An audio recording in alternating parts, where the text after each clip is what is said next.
மானம் உள்ள மண்ணு, விருந்தர் மண்ணு, சிவாஜி மண்ணு. எங்க ஊர்ல வந்து பேசுறீங்க. மெட்ராஸில் உட்காந்து வேளாச்சேரியில் கம்ப்யூட்டர் ரூமில் உட்காந்துட்டு பேசாத. கம்ப்யூட்டரில் உட்காந்து பேசுனா அப்படி போயிருமா? நீ யோக்கியனா? ஏது உனக்கு துட்டு இவ்வளவு துட்டு? 350 கோடி ரூபாயை உன்னை விளம்பரப்படுத்துறதுக்கு நீ பீகார் வாத்தியார்ட்ட ரூபா கொடுத்துருக்க.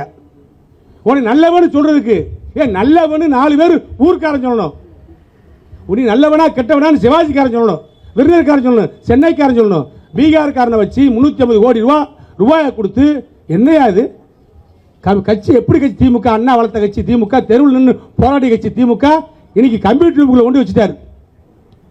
கம்ப்யூட்டர் கொண்டு வச்சுக்கிட்டு கம்ப்யூட்டர் மட்டும் வந்து ஓடிக்கிட்டு இருக்கு.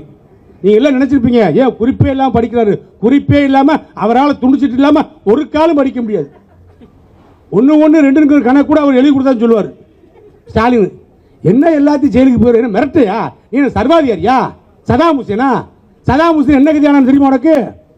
என்ன எங்களை ஜெயிலுக்கு போய் நீ ஜெயிலுக்கு போய் நீ முதலமைச்சர் என்னைக்காக? நீ சுப்ரீம் கோர்ட் ஜட்ஜா? நீ ஏன் சொல்றிய? கேட்டாது பாலாஜிக்கு ஒரு கேஸுக்கு ஒரு வருஷம் முன்னாலும் 1000 நாள் முழுக்க ஜெயிலில் இருக்கணும்னு. நீ செஞ்ச தப்புக்கு 6 தலைமுறை ஜெயிலில் இருக்கணும். உன் தப்புக்கு, நீ செஞ்ச தப்புக்கு 6 தலைமுறை ஜெயிலில் இருக்கணும். ஸ்டாலின் என்ன யோக்கியம் சொல்லி பேசுறாரு? திமுக ஆட்சியில் அடிச்ச கொள்ளை எத்தனை?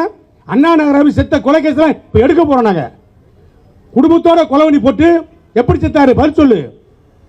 எத்தனை பேர் செத்தாங்க? அடுத்து எவனும் படம் எடுக்க சினிமா தேட்டர் படம் எடுக்க முடியாது. படம் எடுத்த தேட்டர் கொடுக்க மாட்டாங்க.